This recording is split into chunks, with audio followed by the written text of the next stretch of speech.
Digamos, básicamente lo que yo quisiera traer es un poco problematizar, sin tratar de degradar, esa imagen que puede haber de una gran fortaleza a partir del 54% de votos que Cristina Kirchner obtuvo el mes pasado, hace una semana. El mes pasado, pero bueno, hace una semana y pico. Y creo que para eso es necesario mínimamente tener una película del proceso político argentino de los últimos años, más que una foto de la situación abierta, digamos, hace 2 domingos. Y me parece que en alguna medida el inicio de esta película es la crisis del año 2001. Digamos, una crisis de la cual hoy tenemos una imagen, pero que, digamos, básicamente en cuanto movimiento de protesta que llevó a la caída de la convertibilidad y a la caída del gobierno de Fernando de la Rúa, supuso una suerte de comunión muy extraña entre lo que podríamos llamar los castigados por el modelo de reformas neoliberales en la Argentina durante las décadas del 90 y por el otro lado, digamos, sectores medios y no solo medios pataleando por el final de fiesta que suponía la caída de la convertibilidad. O sea, esa imagen un poco heroica que tenemos hoy de la jornada del 2001 fue en realidad la confluencia de un proceso bastante más heterogéneo que reunía de un lado a aquellos que habían sido castigados por el modelo y de otro lado, digamos, aquellos que en cierta forma pataleaban ante el final, digamos, de esa suerte de segunda plata dulce que vivieron sectores medios argentinos en los años 90.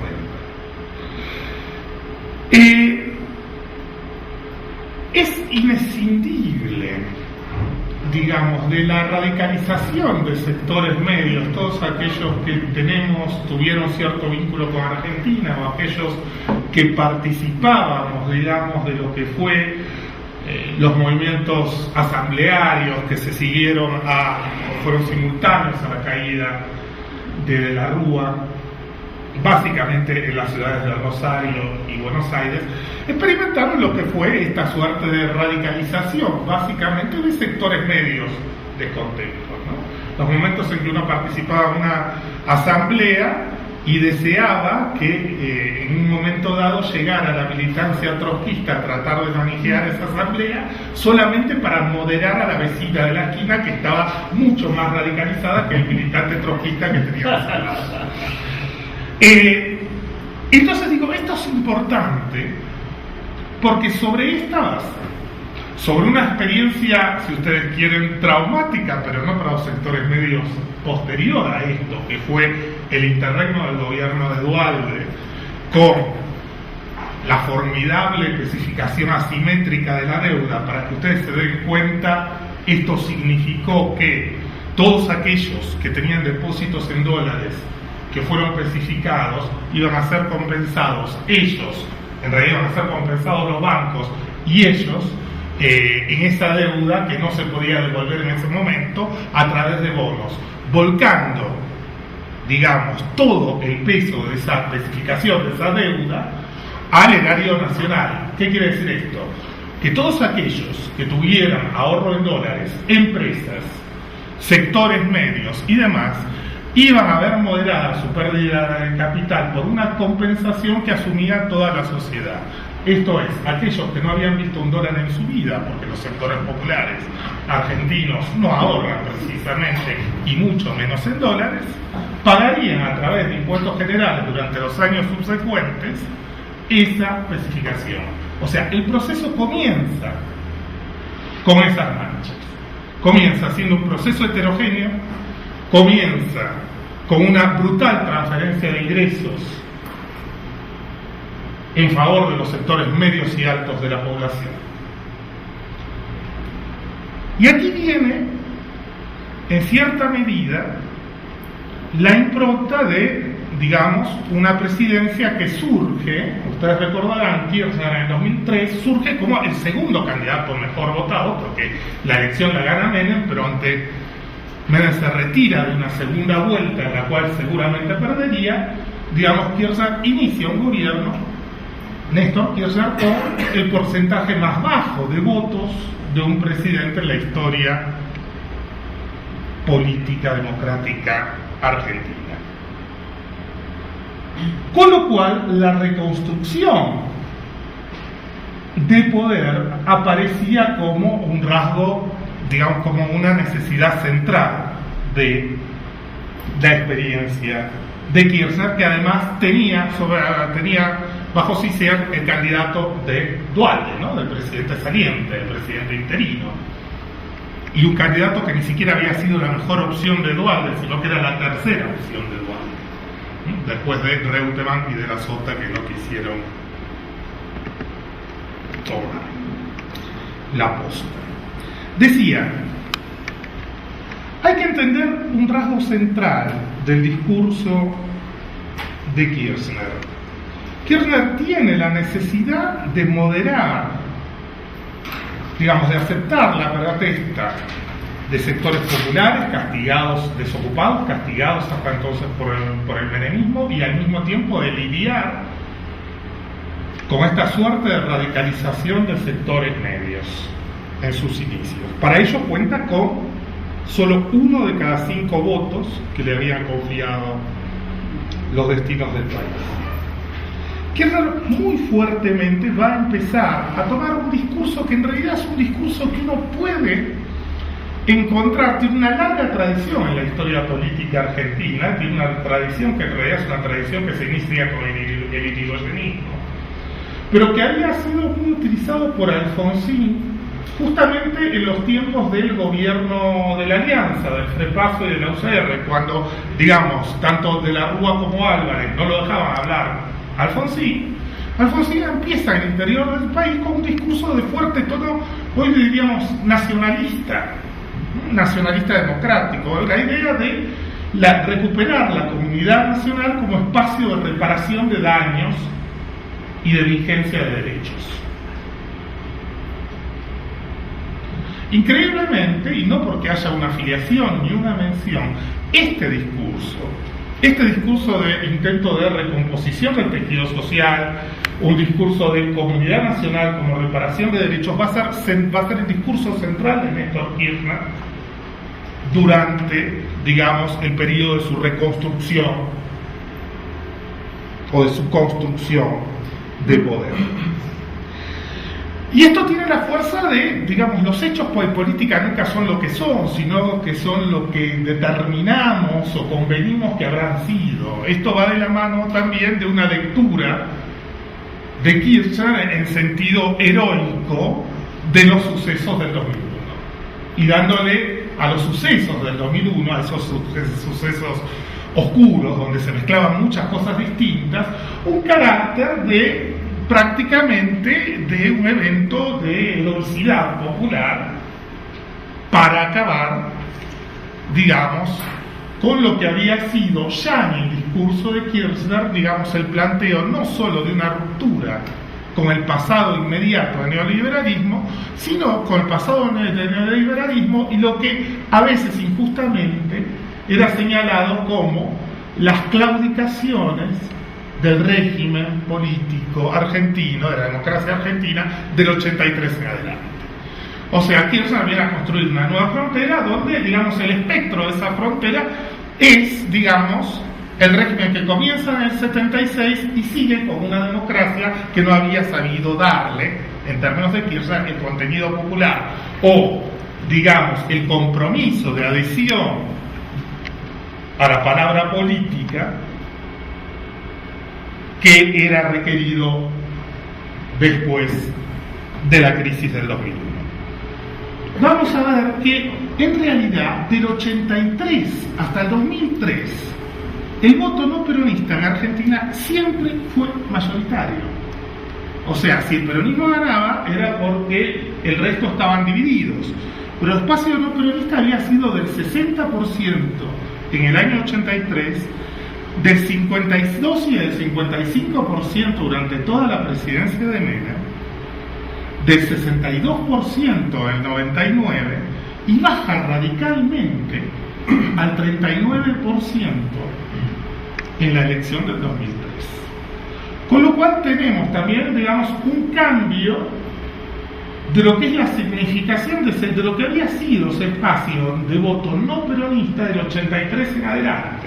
Tenemos básicamente un repliegue de ese espacio de voto no peronista, incluso respecto de presidencias peronistas, como fueron, aunque su política no fuera peronista, la de Menem.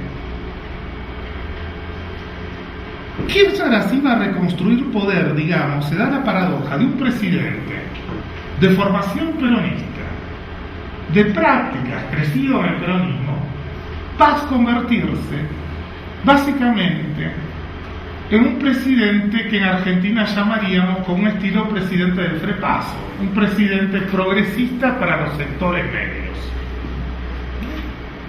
Y esto es importante porque desde el principio vemos que hay un componente de voto no peronista muy fuerte acompañando incluso esa presidencia del 22% de Kirchner. O sea, desde el principio hay algo en este proceso político que hace, digamos, que el componente sea un componente distinto al del voto típicamente peronista. Un componente que reúne, digamos, parte del espacio progresista de sectores medios, que habitualmente votaban por expresiones de centro-izquierda, y parte mayoritaria, cada vez más, a través de los años, del espacio peronista. Decía, Kirchner se convierte, el líder, la paradoja de este proceso es que el líder crecido y formado en las prácticas del partido peronista se convierte en un presidente, digamos, para la etapa del diario Página 12, que es el presidente del diario progresista argentino. En cambio, la presidenta, su sucesora, que es la presidenta que hubiera sido formalmente una excelente candidata del frepaso, esto es del espacio progresista de clase media de la Argentina, es una presidenta que ha tenido que tomar algunas medidas centrales que uno enraizaría en la mejor tradición del peronismo. Bueno, obviamente hay elementos centrales, que algunos de ellos vamos a discutir mañana. Un elemento central en la reconstrucción de la credibilidad por parte del gobierno de Kirchner va a ser, digamos, la derogación, el impulso de la derogación de lo que habían sido las leyes que concluyeron, digamos, con la revisión del pasado en materia de violaciones a los derechos humanos. Y en esto Kirchner es continuador, aunque por motivos muy distintos, de Alfonsín. Si el discurso alfonsinista ponía en la figura del desaparecido básicamente la figura de una víctima inocente, aséptica, que no tenía compromiso político y porque haber estado en una agenda había caído, con lo cual aparecía deshistorizado de un contexto que permitiera rediscutir los 70. Digamos, en el discurso del kirchnerismo aparecía el costado de una cierta militancia heroica que tampoco permite discutir cabalmente qué fue la política argentina en los años 70. Porque la política argentina en los años 70 no es como dice Ernesto Laclau ahora cuando dice que el kirchnerismo levanta todos los ideales de los 70 menos las armas. Digo, yo creo que las armas en la política argentina de los 70 son un detalle. La violencia de esa Argentina política iba mucho más allá de los hechos armados en sí mismos. Pero bueno, esto es algo que podemos discutir si ustedes quieren mañana. Bueno, decía, voy a pasar a las paradojas de Cristina. Cristina hereda una situación económica pujante, construida en un modelo construido sobre la base de un superávit tanto de balanza comercial como superávit fiscal, con todavía un dólar alto, lo que beneficiaba a las exportaciones argentinas, de eso van a hablar después que yo con mucha más fundamentación, y digamos que va a heredar los inicios o progresivamente de cierto desgaste de ese modelo que había permitido una muy rápida recomposición de la economía y de ciertos sectores sociales en Argentina. Cifras sociales en Argentina, para que ustedes tengan una idea muy rápidamente.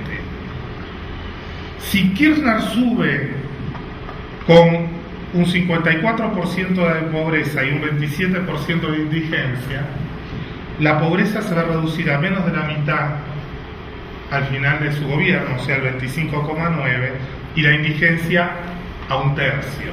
Antes incluso de medidas como la asignación universal por hijo, implementada por Cristina Kirchner en la presidencia de Néstor Kirchner.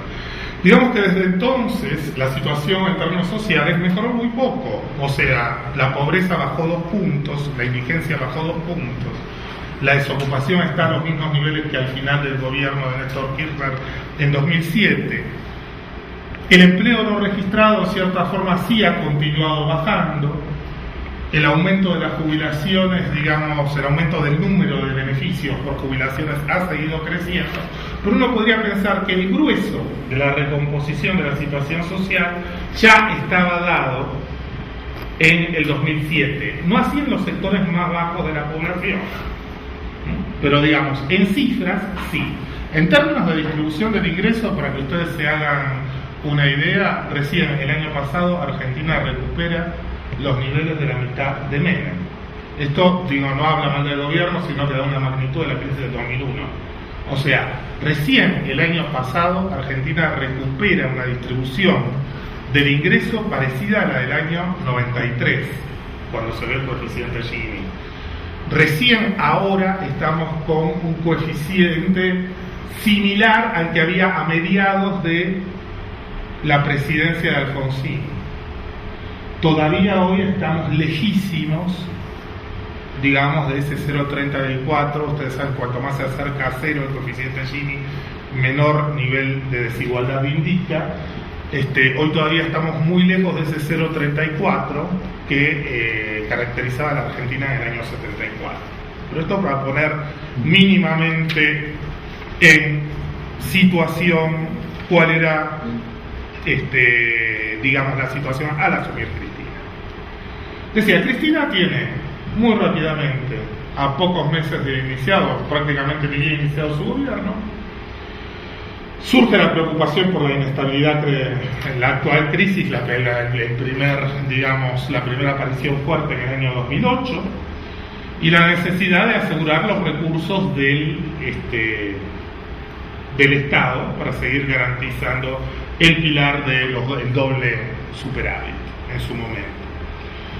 En un intento por financiarse, ustedes supongo que conocerán mínimamente la situación, se da el proyecto de aumentar las retenciones al sector agrícola, esto es el impuesto que se les cobra básicamente a los productores del mercado agrícola por las exportaciones, la retención por parte del Estado, y ponerlas móviles en el sentido de atarlas al incremento del precio internacional de la soja, básicamente, que era el producto esencial de una Argentina que en buena medida había recuperado su mercado interno en base a la financiación producida por, digamos, esta vuelta a la gloria de la Argentina primaria, de la Argentina exportadora de principios del siglo XX. Bueno, como ustedes saben, esto genera un primer enfrentamiento fuerte. Esa Cristina que había ganado, había convertido el 22% de Néstor Kirchner en prácticamente algo más de un 45% en la elección de 2007. Esto provoca, digamos, una erosión fortísima de la alianza consolidada hasta ese momento entre sectores populares y sectores medios que había caracterizado, digamos, al kirchnerismo. Básicamente, digamos que se articula una oposición que por primera vez es una oposición realmente amenazante a la continuidad del gobierno de los Kirchner, que va a llevar a la derrota legislativa con la defección del vicepresidente Cristina Kirchner, el voto en contra y la caída de ese proyecto de retenciones, pero que a su vez va a marcar, digamos, el punto más bajo del kirchnerismo en, digamos, términos de representación política. Yo les doy unos datos nada más de los principales distritos del país, aquellos distritos que componen el 63% del total de electores de la Argentina, o sea, casi 2/3 están en 4 distritos: Ciudad de Buenos Aires, Córdoba, Santa Fe y Provincia de Buenos Aires. En la elección inmediatamente siguiente a la crisis del campo, o sea, hace 2 años, el voto anti-kirchnerista había sido, en la provincia de Buenos Aires, la más favorable, el 68%. En la provincia de Santa Fe, el 92%. En la provincia de Córdoba, el 91%. Y en la ciudad de Buenos Aires, el 88%. Ustedes se preguntarán, ¿cómo? Por supuesto que en el otro tercio del país había conservado bastante el kirchnerismo, pero en 2/3 del país, digamos que la oposición había sacado entre el 68 y el 92%. Para que ustedes se den cuenta de la debilidad a la que llega el gobierno en este último periodo de 2 años antes de esta elección.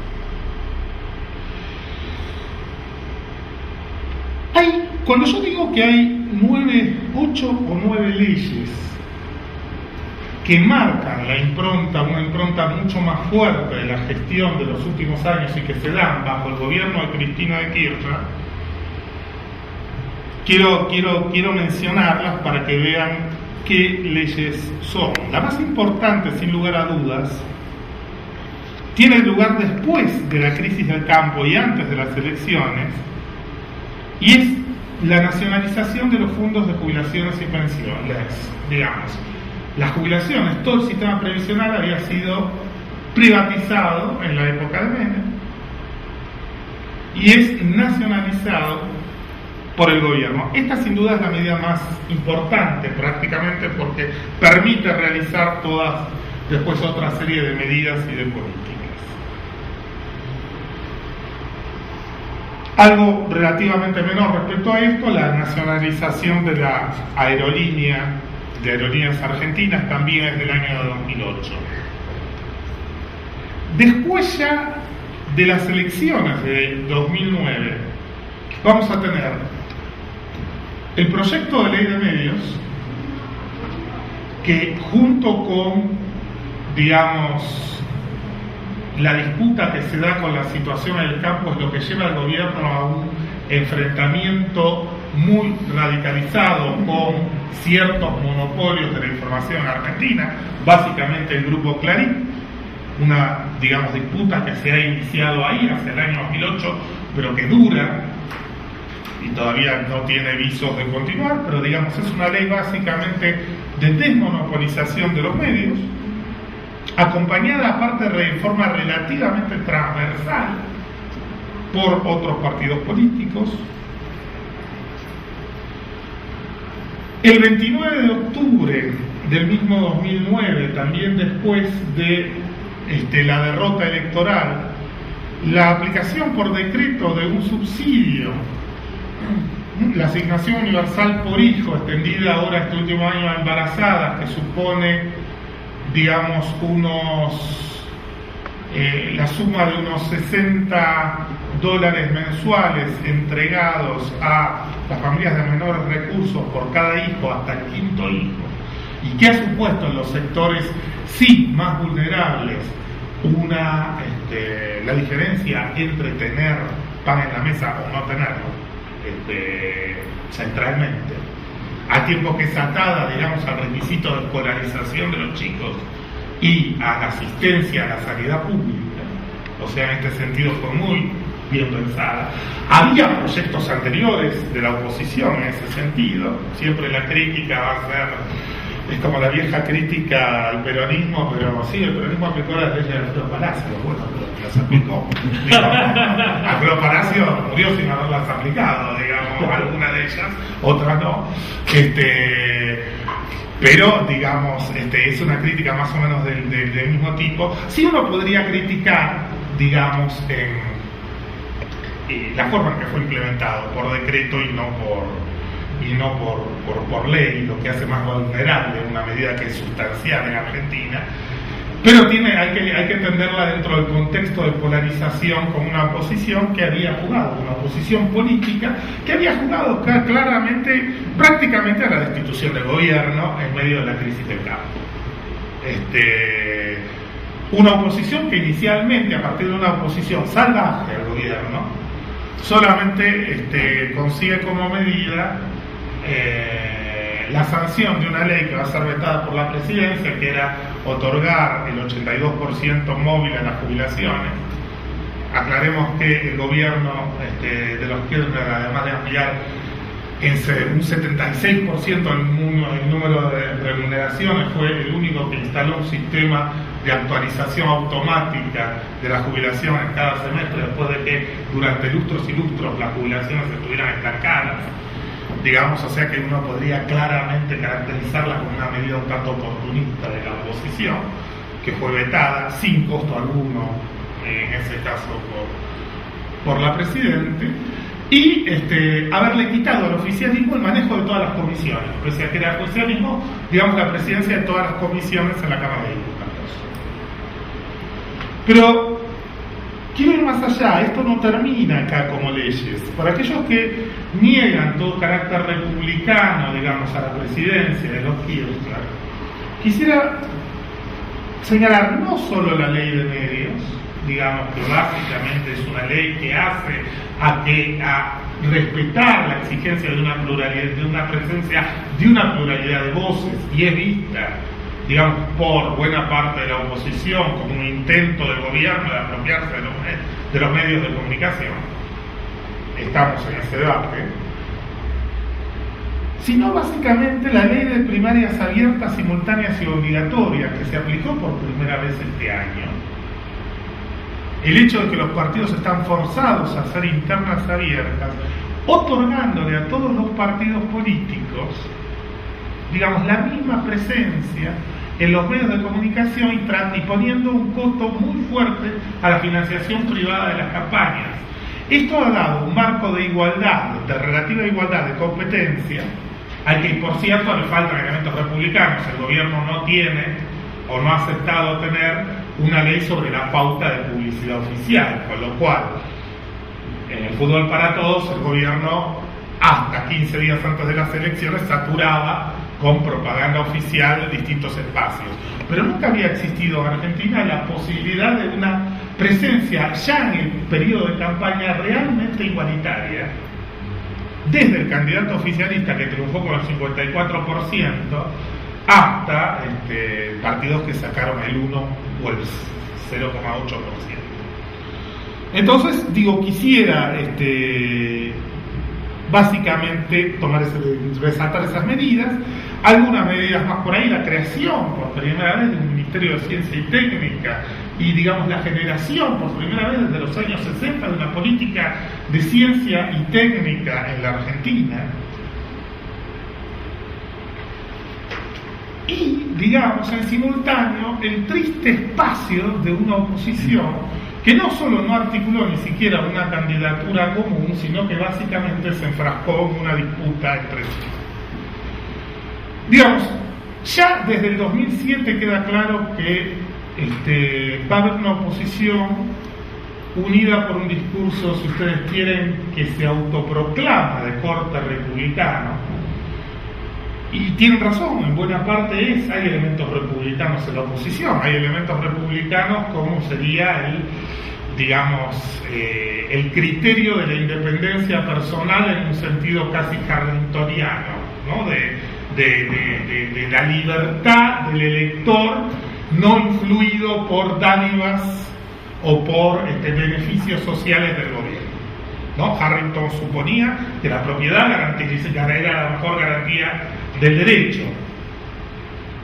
Bueno, de la misma forma, aquí, digamos, hay un discurso, y en esto se unen tanto cierta izquierda como cierta derecha, absolutamente clasista acerca de lo que llama el clientelismo político. Clientelismo político dentro que entraría cualquier tipo de beneficio otorgado por el Estado a un ciudadano en forma relativamente particularizada. Por ejemplo, un intendente que reparte mercaderías en un distrito del conurbano, pero que nunca es considerado como tal, por ejemplo, cuando, no sé, un jefe de gobierno de una ciudad, pongamos de la ciudad de Buenos Aires, decide que otro bien público, como es la policía, se concentre en los barrios pudientes y prácticamente no tenga presencia en los barrios más marginales de la ciudad. O sea, si yo, en uno y otro caso estamos hablando de una apropiación privada de bienes públicos. Sin embargo, la oposición ha tenido un discurso absolutamente clasista donde solamente algún tipo de beneficio social es leído en clave de clientelismo, mientras que llamemos el clientelismo privado como tal es en todo caso parte de la gestión pública eficiente del Estado. Pero digamos, hay dos espacios de oposición, uno ya los puede ver en el 2007, ¿no? Un espacio de centro derecha, cuya figura hoy antes era López Murphy y hoy es sin dudas el alcalde de la Ciudad de Buenos Aires, Mauricio Macri, y un espacio de centro izquierda inicialmente encabezado por Elisa Carrió, hasta que Elisa Carrió empezó a navegar sin rumbo hacia la derecha o hacia cualquier lado, porque no hay una coherencia en ese manejo, y destruyó completamente a su fuerza, que había sido segunda en las elecciones, saliendo última con el 1,5% de los votos en la elección actual. Digo, ese espacio, en cierta medida, hoy es cubierto por el Frente Amplio Progresista del gobernador de Santa Fe, Hermes Giner. Entonces, digamos, yo lo que quisiera terminar básicamente con esta idea. Hay un tercio que acompañó, y algo más de un tercio que acompañó siempre determinadas políticas del kirchnerismo.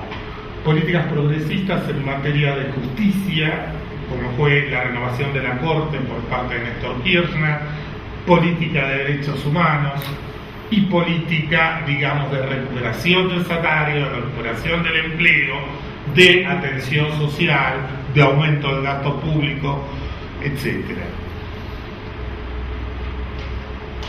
Hay un tercio de la población en ese sentido. Ahora, calcular que hay un 54% que votó por Cristina es tan irreal como pensar que seguimos exactamente en la situación de el 2009 con el 90% del voto popular. Yo digo, hay mucho voto de ese 54% del voto a Cristina que fue ante la calamidad de la autodestrucción a la que se dedicó la oposición luego de no haber podido construir el gobierno. Digamos, hay un porcentaje altísimo de dicho voto que es un voto simplemente para que haya gobierno, para que haya capacidad de gobierno. O sea, voto cruzado entre Macri, en Vicente López, entre alcalde del partido de derecha y Cristina Kirchner. Voto cruzado en Ciudad de Buenos Aires en el mismo sentido, o en sentido de voto de la izquierda a Cristina de Kirchner y no a Hermes Giner. Hermes Giner, que parece, digamos, lo más nuevo de esta elección, ha desarrollado una excelente gestión, primero como intendente de Rosario y luego como gobernador de la provincia de Santa Fe. Una gestión, digamos, de lo que sería una gestión socialdemócrata, básicamente, aunque usar esos términos, socialdemócrata, populista, es un poco querer ponerle el nombre a realidades que siempre los trascienden, trascienden esas caracterizaciones, pero tiene un problema no menor, que es ser convertido como la nueva esperanza blanca de lo peor de la Argentina. Si uno ve el voto, por ejemplo, en la Ciudad de Buenos Aires, donde ganó Wiener ganó en los barrios en los que generalmente siempre ha ganado la derecha de corte liberal o de corte autoritario, porque son los barrios que en la interna hace 4 años había ganado Duhalde. sea, en esos barrios recibió el voto Kirchner, simplemente por ser el candidato que aparecía como segundo, después de también el proceso de autodestrucción de Ricardo Alfonsín, ¿no? Cuando se haría con una persona que era repudiada por su partido en la provincia de Buenos Aires, como Francisco de Narváez. ¿Qué queda para adelante? Con esto termino. Bueno, para adelante quedan cosas no poco importantes y que tienen que ver con la posibilidad o no de la continuación de esta suerte de alianza entre sectores populares, donde la presidenta está en este momento muy fuerte. Si algo ha conseguido la presidenta es básicamente ponerse a la cabeza del peronismo. Hoy el peronismo, fuera del kirchnerismo, tiene muy pocas posibilidades, digamos, en el momento directo.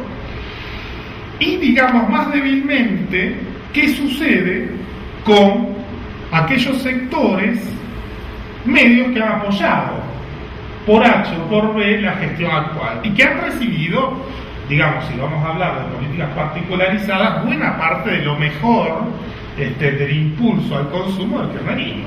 El impulso, digamos, a doble motor ha sido básicamente en beneficio de los sectores medios urbanos en la Argentina en los últimos 2 años, y ha sido central en esa recuperación de la derrota. Ahora, ¿qué sucede cuando ya no existe el superávit fiscal? Digamos, existe formalmente, pero en realidad tiene que ver con fondos del ANSES que se utilizan para que vuelven como ganancias hacia las cuentas públicas. Cuando se programa la mitad de balanza comercial positiva para el año que viene, que existe este año, ¿qué medidas se van a tomar y cómo van o no a afectar eso, la alianza que tiene o que hoy da cuerpo al kirchnerismo? Las alternativas en danza en Argentina son 5 o 6. Las menciono y con esto termino. Primera alternativa, cara a la liturgia peronista: pacto social entre sindicatos e empresarios para básicamente moderar el nivel de la inflación. El problema que tuvo Argentina fue que tuvo una inflación que era prácticamente o más el doble por año de lo que aumentaba el dólar, con lo cual la competitividad de su economía claramente parecía muy resentida. Ese modelo de tipo de cambio recontra alto, que fue el modelo de Kirchner, no fue claramente, cada vez por distintos motivos, cada vez menos, fue el modelo de Cristina. Y luego de tener que recuperar, digamos, de recuperarse de una situación dramática como fue la del 2009 para el gobierno, mucho menos, digamos, se podía sino agravar esa situación que venía de un año atrás. Alternativa 2, fin de los subsidios. Ahora, digamos, anunciaron con bombos y platillos la reducción de un 1%, menos del 1%, del 0,85% de los subsidios. En Argentina hay prácticamente 18.000 millones de dólares del presupuesto nacional dedicados a distintos tipos de subsidios. Por ejemplo, entre otros, los subsidios de gas, electricidad y agua de los sectores urbanos y principalmente porteños.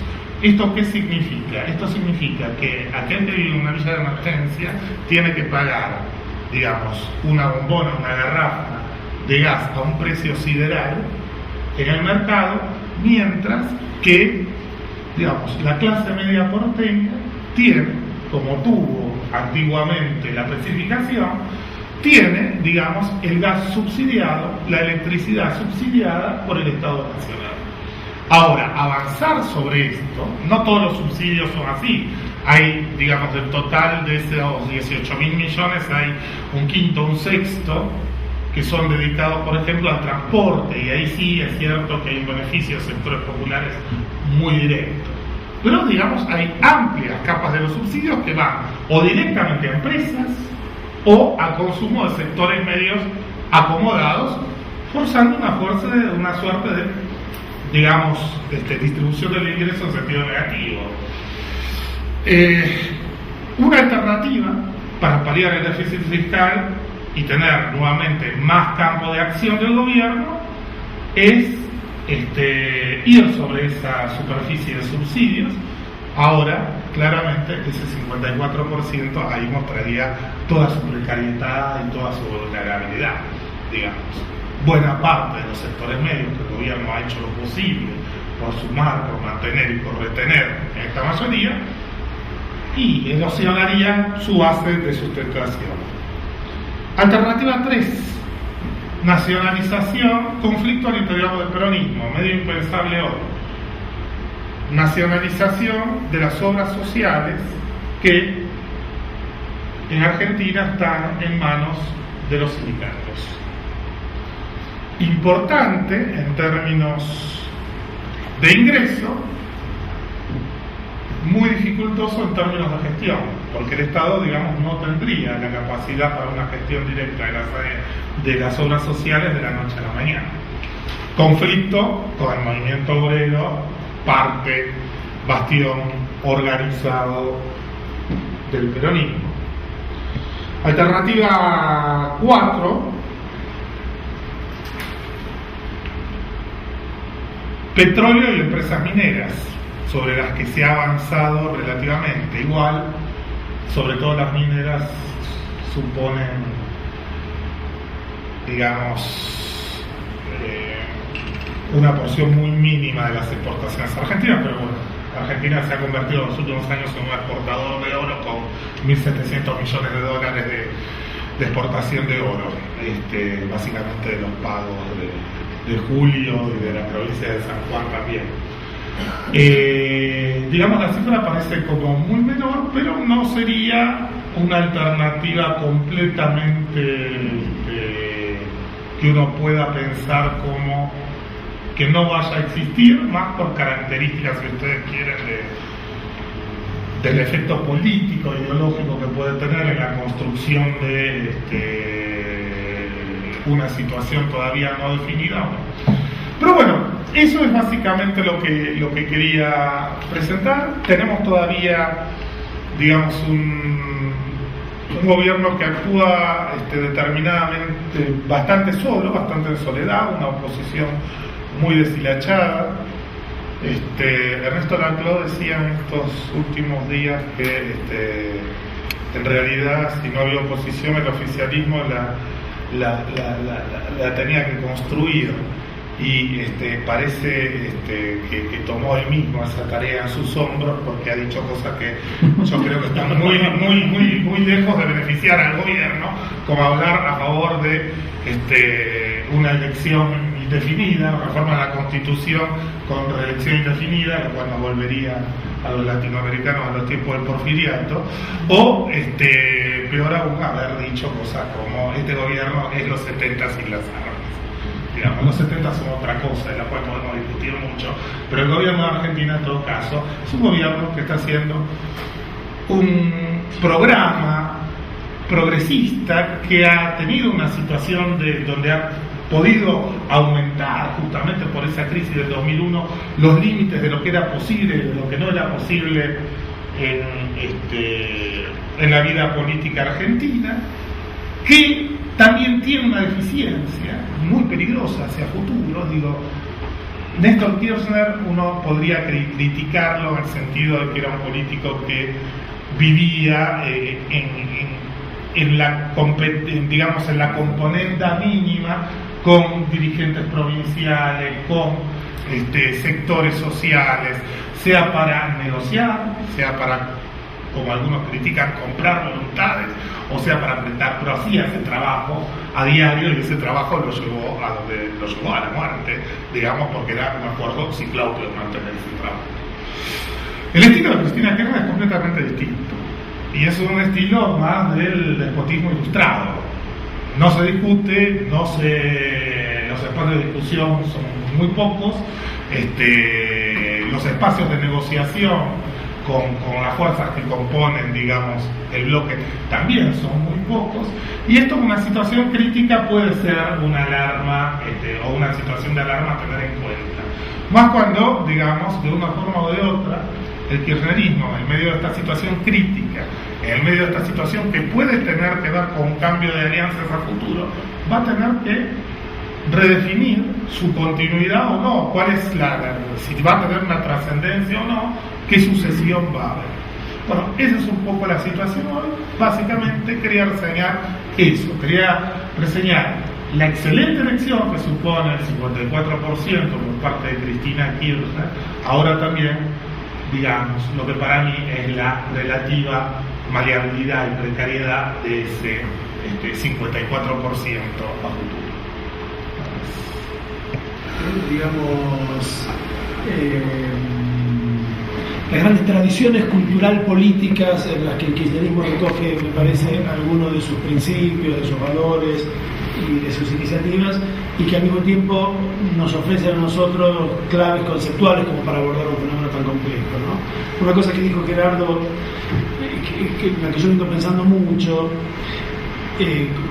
no lo dijo refiriéndose al kirchnerismo, lo dijo refiriéndose a Wiener, pero es perfectamente aplicable al kirchnerismo también, es que a veces el uso de ciertas palabras, Gerardo lo decía en relación con la palabra socialdemocracia, si eso define bien o mal el fenómeno wienerista. Bueno, está claro que dice algo de ese fenómeno, está claro que si uno le preguntara a los propios protagonistas de ese fenómeno, posiblemente apelarían a esa palabra, pero está claro también que ese fenómeno se escapa por todos los costados de esa palabra. Y lo mismo pasa, en el ejemplo que también dio Gerardo, con la palabra populismo en relación con el kirchnerismo. No hay duda alguna de que el kirchnerismo es un populismo, y en esto coincidirían tanto aquellos a los que la palabra populismo no les gusta y que tienden a usar como un insulto, como aquellos, como la CLO, a quienes la palabra populismo sí les gusta y lo tienden a usar como una descripción, incluso como un elogio, ¿no? Uno y otro coincidirían en que el kirchnerismo es un populismo. Ahora, también está claro que la palabra populismo no recupera todas las aristas que son muy diversas, muy heterogéneas del kirchnerismo, que tiene elementos que uno más bien puede nombrar mejor apelando a otras tradiciones que son también sistemas de categorías, ¿no? Hay elementos republicanos en el kirchnerismo, lo decía Gerardo, y para mí son muy importantes y mañana voy a tratar de resaltarlos, sobre todo para no dejarle la palabra república y republicanismo a la manga de conservadores que se han apropiado de ella en la Argentina, que eso me parece que es un riesgo grande. Hay ciertamente elementos liberales en el populismo, algunos de ellos me parece muy importantes, ¿no? Tomados del mejor momento del mejor alfonsinismo, diría yo, solo que llevado adelante posiblemente con más eficacia, por la simple razón de que el kirchnerismo tiene un tuteo menos prejuicioso con el poder que el alfonsinismo, ¿no? Es decir, me parece que pudieron ser mejores liberales porque le tienen menos miedo al poder. Hay elementos de distinto tipo, Gerardo usó la palabra progresismo, que me parece interesante. Uno cuando dice progresismo alude a cierto tipo de configuración, ¿no? Que se fue gestando, digamos, en los 90 por oposición al personalismo de Menem, a su escaso respeto por la división de poderes, digamos, a la corrupción como fenómeno fundamental de la vida política. Alrededor de esas cosas se fue generando algo que tendemos a nombrar con esa palabra progresismo, que tiene algunos elementos que en el kirchnerismo son importantes sin duda. Se ha dicho también, quizás eso sea más interesante desde la perspectiva de análisis económico que del análisis político, pero se ha dicho que en el kirchnerismo hay un decisivo componente desarrollista o neodesarrollista, que yo creo que es muy importante. Parte de la política de ciencia y tecnología y del discurso presidencial en relación con ella se entronca en la gran tradición desarrollista argentina. Entonces, quiere decir, no es solamente que, como podría sin duda decirse, el kirchnerismo recoge cosas que vienen de distintas tradiciones, sino que para nosotros esas distintas tradiciones, que son tradiciones también conceptuales, ¿no? Son instrumentos conceptuales útiles para nombrar un fenómeno del que si no, seguramente varias aristas se nos escapan. Y en eso me parece que las cosas que decía Gerardo son de lo más interesantes. Y me parece que lo otro, bueno, nada, no voy a decir todas las cosas que me parecieron que están muy bien de la caracterización que hizo Gerardo, que comparto, que presentó, que yo coincido totalmente, el fenómeno del kirchnerismo, el discurso de Kirchner, el modo en que se construye así una identidad en un momento de fuerte debilidad, de fuerte precariedad, el modo en que se reconstruye esa fortaleza en otro momento de aún mayor fragilidad, porque si hubo un momento en que el kirchnerismo fue más débil que el 2003, fue el 2008 o el 2009, y en los dos momentos demostró tener instrumentos conceptuales, retóricos, agregaría incluso de iniciativa, para no usar la palabra coraje, que puede parecer un tanto excesiva, ¿no? Pero sin duda de iniciativa política para construir fortaleza a partir de la debilidad. Además, el hecho de que escapó siempre por la izquierda, Grado. Y siempre no, pero no es poco. Nunca concedido. Nunca concedido. Entonces, eso, Y me parece que algo que señala Gerardo, y que en estos últimos días, en los análisis más sagaces, más sensatos, me parecen a mí, de las elecciones, he escuchado mucho, es la observación sobre la fuerte volatilidad que tienen las mayorías en Argentina. Eso me parece que es algo interesante, sirve para explicar cómo en situaciones de gran debilidad se pueden construir fortalezas, porque también esas mayorías en contra son fuertemente volátiles, pero sirve también para no engolosinarse y suponer que hay 54% de kirchneristas en la Argentina. Pino Solana se engolosinó y pensó que había no sé qué porcentaje de solanistas en la ciudad de Buenos Aires y se confundió de aquí a la China, no entendió quiénes eran los que lo habían votado, y sería un riesgo muy grande suponer. Y me parece que el número que da Gerardo, posiblemente con toda la dificultad que tiene decir estos números con precisión. Yo creo que, en efecto, uno puede decir, hay un tercio seguro, ¿no? Que yo no diría son kirchneristas para el resto del viaje.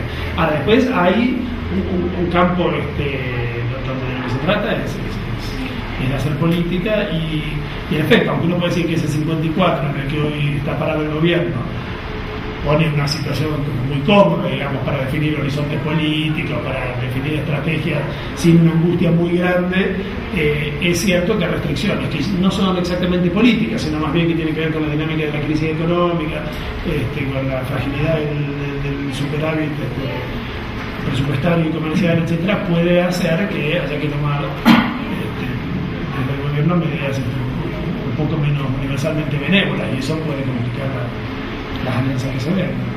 De modo que nada, como consideración general, me parece muy oportuno el llamado a la prudencia, digamos, al no entusiasmo excesivo, ¿no? Te quería preguntar un poco si vos crees que son partes de un proceso y cuáles serían los elementos, si es que lo son, digamos, ¿no? O no, digamos, si no tienen nada que ver, si es más bien un parecido de familia muy lejana, bueno, lo que piensa al respecto. Y esto nos parece interesante porque nosotros estamos en parte en esa tontera que tenemos a veces los académicos de tratar de definir si es un proceso o no, pero sí nos interesa eso. Y nos interesa especialmente México, porque México parece ser que, bueno, no solo México, pero crónicamente este país está como en una especie de asincronía con respecto a otros países latinoamericanos. Un poco lo hablábamos anoche, ¿no? Lo que acá se llama transición a la democracia en el resto contando el caso argentino, boliviano, casi 20 años antes.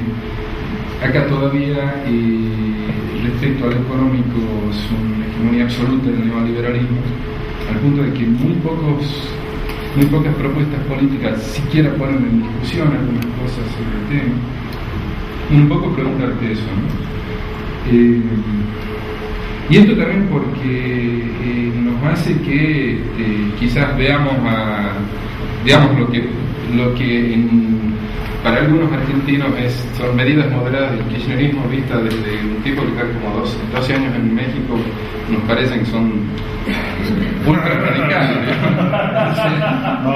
o que, por ejemplo, en un país como este, donde está el ejército en la calle, donde hay retrocesos en cuestiones de derechos humanos concretas, que se pongan en discusión, que metan en cana milicos, que eso nos parece realmente interesante y además muy sano, y creo que además tuvo un impacto internacional que, digo, no sé si es un poco de etnocentrismo mío, pero me parece que algo de repercusión hubo en Uruguay, en Brasil, respecto. Entonces, bueno, un poco eso, ¿no? Preguntarte.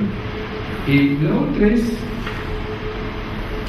¿cómo avanzar para pensar eso que tú nombraste como mayorías volátiles, digamos, ¿no? Saliendo exclusivamente del término cuantitativo, del carácter cuantitativo, ¿no? Me acuerdo que Alfonsín hablaba también de mayorías y minorías, no sé si se acuerdan, y dicen las mayorías siempre hemos tenido problemas porque no nos pusimos de acuerdo, pero era, digamos, una sobreinterpretación de lo que eran esas mayorías, si hay algo más que el dato numérico de esas mayorías, ¿no? Si lo podemos ver por otros lados, digamos. Yo estoy preocupado por la cuestión de la organización, de ver que no sean tan volátiles, pero sí me parece que es un tema, ¿no? A pensar. Yo estaba pensando allá, perdón, sí. Pero estaba pensando en un texto viejo tuyo, porque decía, yo puedo tener diferencias con cierto no populismo, pero eso lo charlamos mañana, porque yo creo que después del 83, con tanto liberalismo al medio, el populismo ya no es del todo posible. Pero me acordaba de tu texto sobre Cárdenas y Perón, de los cinco momentos. Y bueno, justamente el momento que no estás, el momento que claramente no estás, el momento de la organización. Claro, bueno, yo estaba pensando lo mismo, ¿no? O sea, sí. ¿no? Esa articulación que no es solo discursiva en el sentido amplio y vago, digamos, sino además eso, organización. Yo tenía una duda que quería plantear, que tiene que ver con cómo cambió la composición del campo de lo político antes del 2008 y después del 2008. Porque yo soy un asiduo lector o trato de seguir las notas sobre lo que sucede en Argentina, puesto que Argentina fue mi tema de tesis del doctorado. Y lo muy interesante es que en el conflicto con el campo eran notas cotidianas, 2-3 veces por semana, 4 veces por semana, ¿no? Donde claramente el campo del político, me parece, en ese momento se confrontó en esos dos entes, muy específicamente en una confrontación muy abierta, muy directa, y que le salió mal, me parece, a Cristina, mal en el sentido porque cuando ella incluso intentó desarmar al ente que tenía enfrente a través de cooptar a algunos campesinos de clase media, menores, digamos, no lo logró, ¿no? Aunque las medidas eran las adecuadas, incluso para hacerlo ya no lograba hacerlo. Y le vino tan mal que efectivamente, perdió primero la decisión de esa ley y luego pierde incluso la mayoría en el Congreso. Y lo que pasa después de esas elecciones intermedias, al menos en México, es que Argentina dejó de aparecer en los medios, ¿no? Lo que me hace pensar que en realidad lo que también aprendió, yo creo, ya en ese momento es que establecer un campo antagónico tan fuerte no era buena idea, y me imagino que desarticuló en ese sentido el campo político en varios sujetos, ¿no?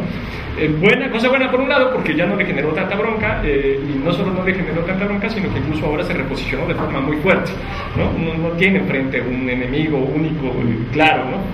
Que le dispute, como bien decías tú, en ese momento la oposición le disputaba el poder a los Kirchner, ahora parece que no. Pero yo diría, el gobierno siguió confrontando, ojo, porque ese lugar, si pasamos del demonio de las vaquitas al demonio Clarín, digamos, o sea, el gobierno necesita, como todo planteo que quiera adoptar cierta característica épica para tener cierta fuerza en el desarrollo de un proyecto reformista, necesita imagen necesita una entidad fuerte. Con esto no estoy diciendo que sean todas inventadas o todas de papel, pero sí es cierto que, es muy distinto cuando vos te la agarrás con un sector que mal que bien puede representar al 20% de la población, por tanto pueblos, zonas agrícolas que se movilizan a través de eso, que cuando te agarras con una empresa, digamos, porque después de todo Clarín es una empresa, digamos, los efectos directos que eso tiene sobre la vida cotidiana son bastante menores, pero yo creo que el gobierno siguió con el nivel pudo bajar la intensidad y la exposición pública directa por ahí de Cristina en el tema, pero el gobierno siguió con un importantísimo nivel de confrontación que llega hasta el punto, y acá no sé si vamos a estar de acuerdo, Eduardo, creo que no, últimamente se habla mucho de qué lindo el proceso que vive la Argentina, qué nivel de productividad y de debate intelectual, y yo creo que en Argentina no hay en todo caso, los académicos y los intelectuales, con muy escasas excepciones, somos fuerza de tropa entre dos, básicamente, o son fuerza de tropa entre dos aparatos de propaganda. Hay excepciones, ¿no? Está el caso, yo siempre rescato el caso por ahí de Horacio González, director funcionario, director de la Biblioteca Nacional, pero es alguien que siempre está intentando reconstruir una arena de discusión, digamos, que no suponga el convencimiento de los convencidos de cada lado. Pero, se ha cerrado mucho el debate en ese aspecto. Después, habrá que ver hasta dónde las circunstancias y la necesidad permiten darle cierta continuidad más tranquilizada o no a cierto nivel de la épica inicial a la que apela el kirchnerismo.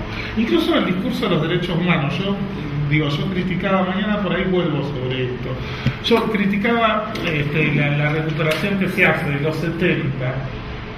Hay un trabajo muy reciente, muy bueno, de María Pía López, que María Pía dice, bueno, pero en realidad poco importa por qué se recuperan los 70, es una de las formas de obtener fuerza, no es que se está reivindicando los 70, sino es una de las formas míticas de las cuales este proyecto tiene fuerza. Digamos, lo dice mucho mejor que de esta forma, pero esa es la idea central. Digo, a mí por ahí no me gusta la forma que se hace, porque me parece que Argentina a partir del 83 había empezado a debatir algo que hacía digamos, justamente la debilidad de un elemento republicano que Argentina tuvo siempre. Que los actores populares en cada momento se concibieran como representación de un país, no como representación hegemónica de un país como tal. La política de los 70 tiene mucho de eso, tiene mucho de incluso de violentar hasta el propio peronismo, porque digamos el discurso de Montoneros en alguna medida, y esto no intenta hacer una crítica hacia la organización como parte de la historia de los 70, pero fue un discurso de concebir al pueblo como uno, incluso un discurso mucho más, si ustedes quieren, homogéneo del pueblo, un poco diferenciado, un poco plural, que el discurso de Perón, que Perón de última siempre fue un armador pragmático que concibió a la sociedad como bastante despareja, sea organizada a nivel de criterios corporativos, sociales, lo que ustedes quieran, pero esa idea fue muy reforzada. Entonces, dentro del proceso argentino, donde muy claramente en el 83 se empezó a debatir, digamos, acerca de lo bueno que había sido el componente democrático de las tradiciones políticas argentinas, pero lo profundamente malo que había sido, digamos, esa ausencia o esa debilidad en una parte del siglo XX del elemento republicano de un lado y muy distinto del elemento liberal del otro, creo que alguna parte de la retórica sobre los 70 manda al freezer ese otro y no nos permite hablar del Senado. Pero digo, es muy posible que María Pía tenga razón en cuanto a los recursos, a dónde saca fuerzas y recursos. También es muy interesante esto que decís, Argentina aparecía y aparecía en la luna y de pronto no aparecía. También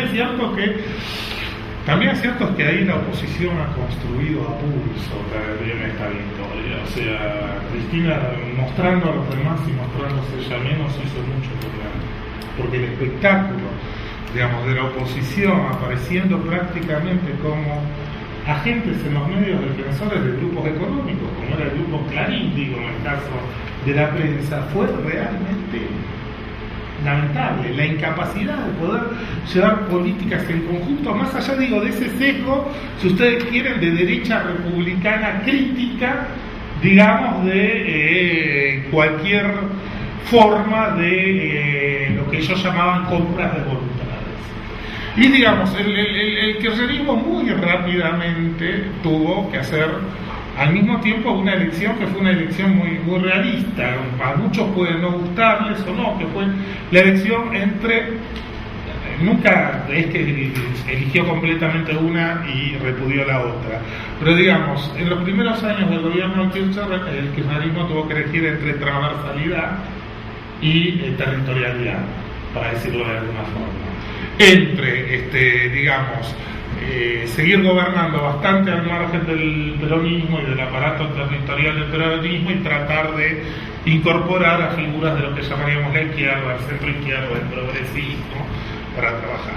Y muy rápidamente el kirchnerismo, eligió el camino de la territorialidad, esto es de tratar de evitar a lo peor de ese antiguo aparato del peronismo, pero básicamente apuntar a conducir al peronismo, ¿no? A conducir al aparato peronista y a darle otro criterio.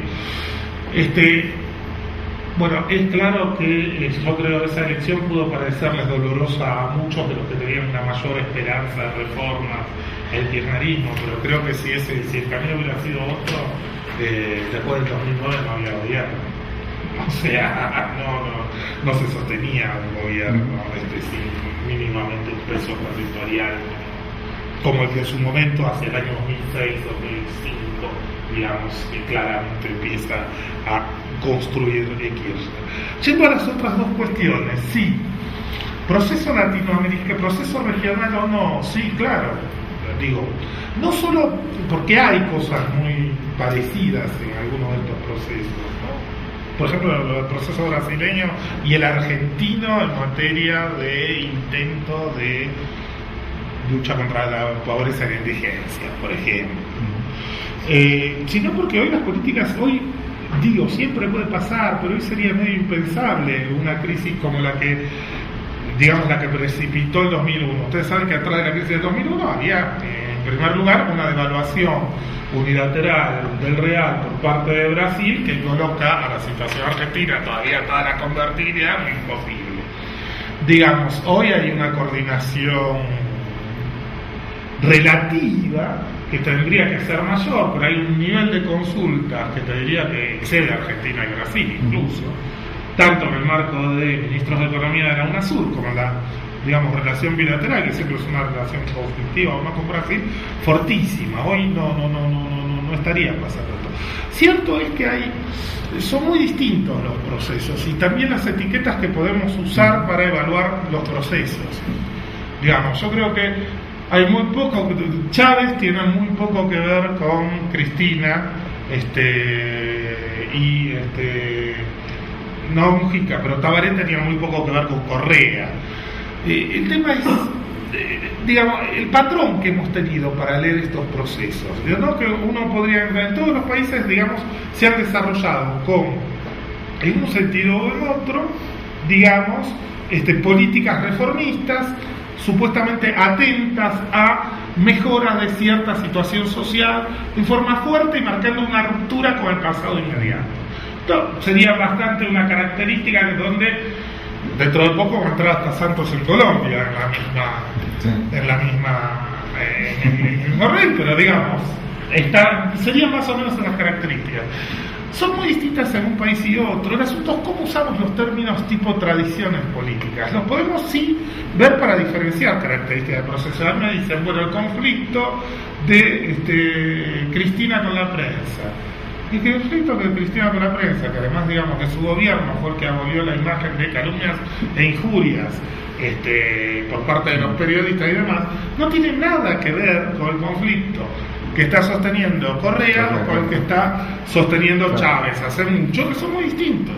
Digamos, en Argentina hay una cuota de republicanismo y de liberalismo, digamos, en ejercicio mucho mayor, sin entrar a criticar lo que es el proceso en Bolivia, en Ecuador, en Bolivia y en Venezuela, distinto, y en Ecuador, que estaría en una posición más intermedia. Pero sí, claramente hay coordinaciones, hubo una generación de sintonías comunes, digamos, que me parece que eso también fue sumamente importante. Y creo que no nos alcanza el esquema con el que nos manejamos. Por ejemplo, la ciencia política que dice, bueno, hay un esquema, los dividimos en socialdemócratas y populistas. ¿Qué es eso? O sea, los uruguayos son populistas, son socialdemócratas, y los brasileños serían socialdemócratas. Cuando, digamos, yo creo que en pocos lugares del mundo la palabra socialdemócrata era, digamos, un peor insulto que en el marco de la izquierda uruguaya hasta hace 7 años. Ni hablar en las bases de la militancia del PT. O sea, me parece que cuando hablamos de procesos, tenemos que, incluso cuando hablamos de tradición política, de elementos republicanos, tenemos que verlo como eso, como tipos ideales que usamos para, digamos, analizar, cuestionar la realidad, no para poner nombres. Digamos, el gobierno de Cristina Kirchner es populista y el gobierno de Mujica es socialdemócrata. Y me parece, digno de alguien que vivió, que se enteró por un mal diario de la situación en América Latina. Creo que al mismo tiempo también parece que hay una diferencia muy quebrada en América Latina, que es una diferencia que no se había marcado tanto en décadas previas, digamos. Yo creo que sí, que hay dos. Digo, que ya hablar de América Latina, hoy lo hablábamos justamente, es una especie de exageración del presente y al mismo tiempo de deseo de puesta en verdad de vuelta de una historia. Pero creo que hoy claramente hay dos Américas Latinas. Digo, América Latina es una cosa de Colombia para el sur y es otra cosa de Panamá hasta México.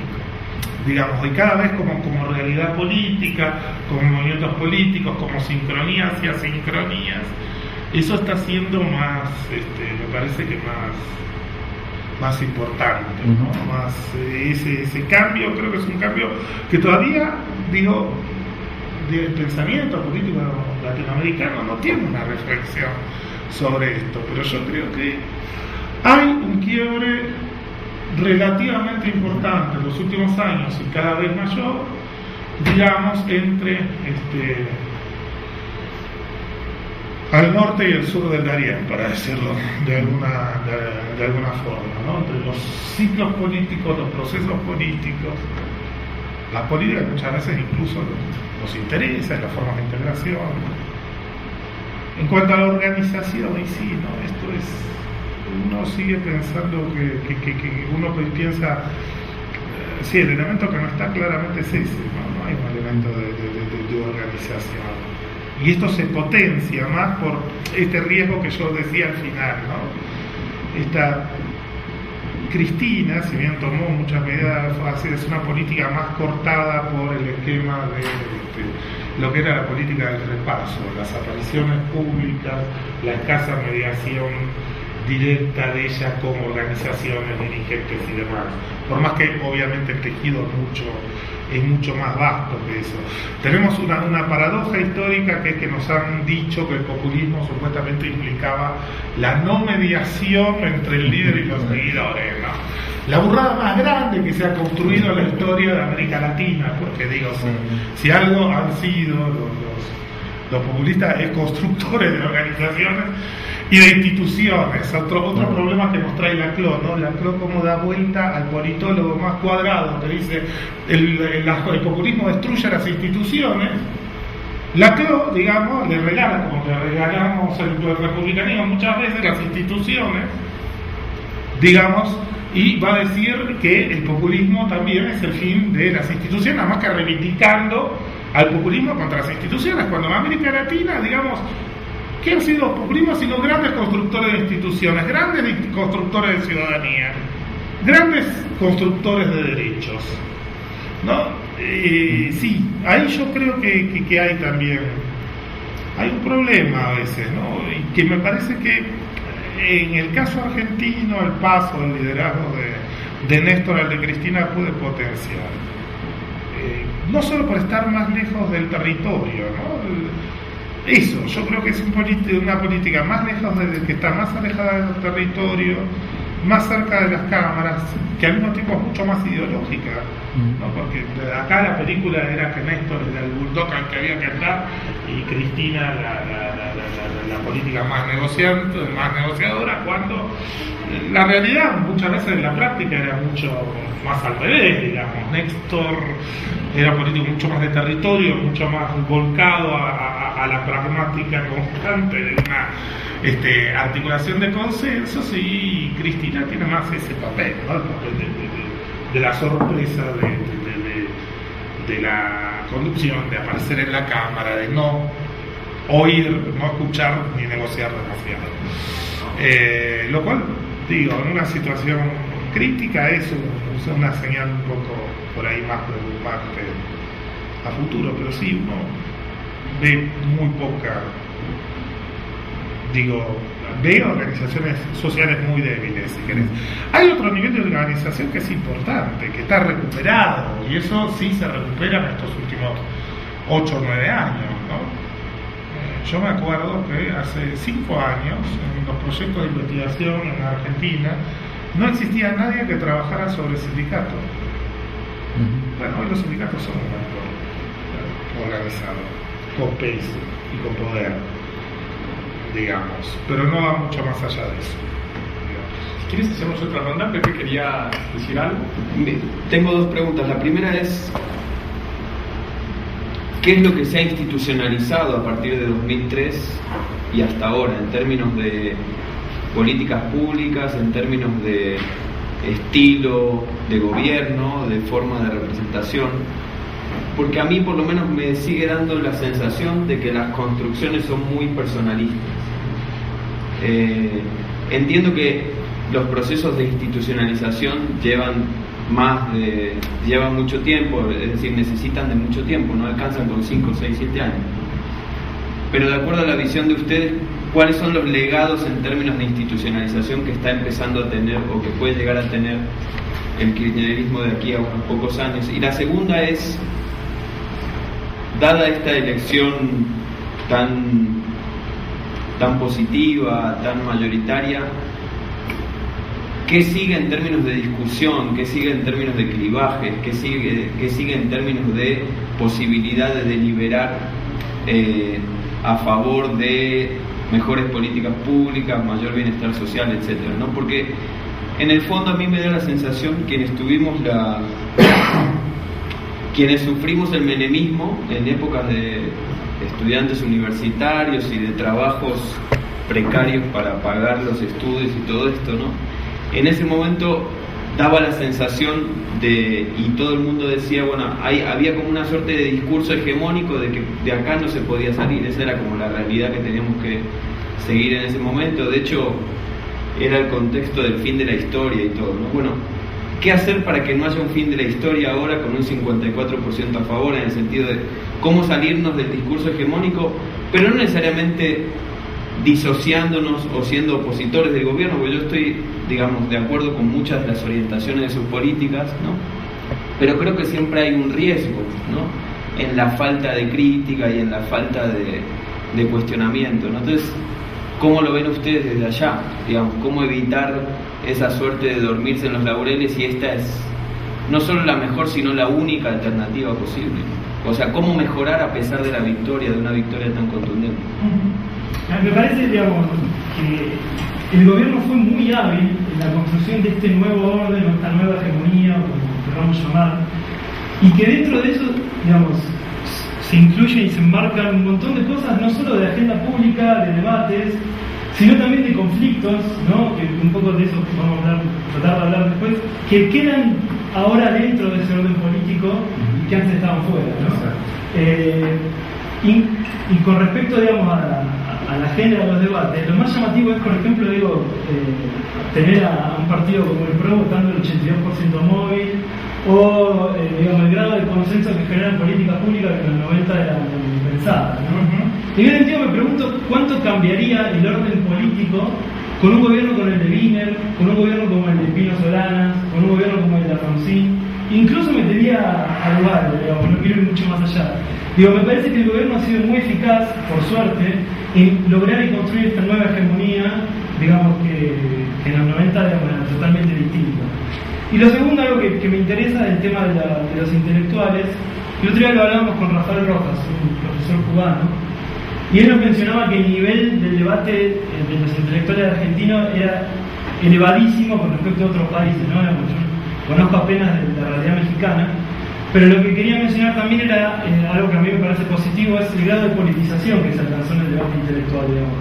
Cualquier profesor universitario, la gran mayoría, se planta en la cancha, digamos, y asume, digamos, uno de los dos bandos, ¿no?, de los tres o de los que haya, pero digamos, hoy el debate intelectual es un debate político y, digamos, me parece que hay que celebrarlo. Eso me parece, digamos, yo coincido, a mí me gusta más Horacio González cuando escribe en Página 12 que cuando hace Carta Abierta, digamos.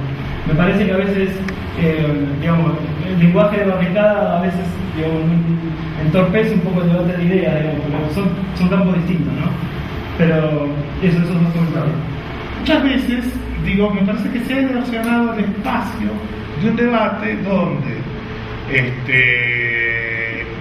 unos y otros puedan estar en la misma mesa, en serio, no para hacer la defensa militante de un sector u otro. Eso está muy erosionado. En función de que cada uno ha creído ver en unos, digamos, el avasallamiento de la libertad y en otros, digamos, la vuelta de lo peor de la Argentina. Entonces, en ese sentido, me parece que hay muy poco espacio para un intercambio mínimo, franco, a nivel intelectual o a nivel político incluso, pero bueno, es más de entender que la competencia política más diaria, digamos, impida más eso. Pero digo, en Argentina vos tenés como el gran evento que Beatriz Arlo vaya a 6, 7, 8, ¿no? Un programa de oficialista en el canal público. Y, digamos, Beatriz va a ese programa. Yo en general estoy muy poco de acuerdo con las cosas que dice Beatriz, pero vas a ese programa donde te plantan enfrente 7 tipos, entre ellos Mariotto, al darle el respeto del primer momento, más o menos diciendo de quién le paga, y decís, es muy triste eso como espectáculo. Digo, a mí por lo pronto a un punto yo dije en determinado momento, no veo más oficialistas, no veo más programas oficialistas y quiero votar al oficialismo, porque era la única forma. Llega un momento de saturación también del lado oficial. Digo, del otro lado es igual o peor, del otro lado es igual o peor. Pero bueno, me parece muy lamentable eso, ¿no? Digo, la dirección del debate político en Argentina no la pueden dar Mariotto y Mariotto, o me parece que hay mejor gente. Por eso les digo, básicamente rescataba las intervenciones de Horacio González en ese sentido, que siempre no está apostando a construir otro terreno de intercambio. Creo que vos, Leandro, diste también una de las respuestas principales a la pregunta, cuando vos preguntabas sobre, bueno, ¿qué es lo que deja el kirchnerismo como espacio de institucionalización o no que trasciende a las personas? Digamos, más que ir a decir 2 o 3 medidas específicas, yo no iría tanto con las medidas, iría, digo, por este lado, va planteado en suerte de forma moral, para decirlo con los viejos términos de Renan.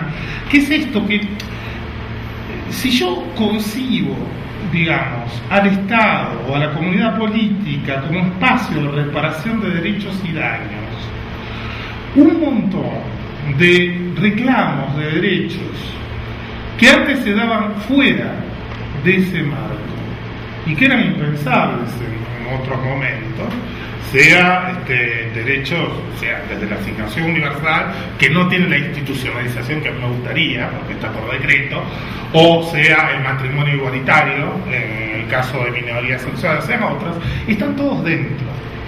Están todos, digo, todos tienen luz. Todo reclamo es legítimo y puede procesarse. Digo, yo creo que si hay una apuesta republicana, y mirá que muchos se enojaron con el término, Pepe Nun al principio del kirchnerismo sacó un artículo que muchos le saltaban a la yugular tomando un viejo tema en Argentina que en realidad había nacido con Francisco Ayala, el español, escribiendo en la revista Sura La caída del peronismo, sobre el nacionalismo sano. Digo, José no puede hablar del nacionalismo sano, pero dándole al nacionalismo casi esta idea de membresía de comunidad política, no un sentido, ¿no? Que era muy republicano, que saltaron muy fuertemente a la yugular. Yo creo que eso ha sido central, digo, en recomponer esto, ¿no? Recomponer a la comunidad política como un espacio de aparición de eso, de reclamo de derechos, donde todos podían legitimarse y al mismo tiempo, digamos, una política. Esto parecería, algunos amigos me podrían criticar fuertemente por esto, ¿no? Que es decir, una política de amplia tolerancia a niveles de protesta fuerte, ¿no? Al principio fue una necesidad, me podrían criticar porque hoy en los números, en una fase de expansión de derechos, sí, el kirchnerismo tiene 18 muertos encima por represión, en distintas situaciones, y esos son más de lo que tuvieron varios de sus predecesores, ¿no? Está bien que casi ninguno de ellos, salvo un caso importante en Capital Federal, fue a manos de fuerzas directamente bajo control directo federal.